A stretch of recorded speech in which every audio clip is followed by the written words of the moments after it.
Assalamualaikum warahmatullahi wabarakatuh. Bertemu kembali di Aceh Gallery, channel khusus sejarah Aceh dalam Sejarah 1 Menit. Hari itu, tanggal 25 Desember 1873, pasukan Belanda di bawah pimpinan Wigger van Kersum menyerang pertahanan Lambu dengan kekuatan 2,5 batalion infanteri, artileri, 1 detasemen perintis dan jeni, dan sejumlah pasukan berkuda.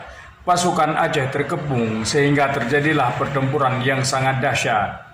Setelah bertempur dengan semangat jihad fisabilillah dan lantunan hikayat perang sabi, Kolonel Wigger van Kersum mati konyol diterjang peluru putra-putra Aceh. Pimpinan perang langsung diambil alih oleh Kapten Van Dalen sampai Jenderal Mayor Verpis meneruskannya. Satu lagi pimpinan perang Belanda tewas di tangan pasukan Aceh.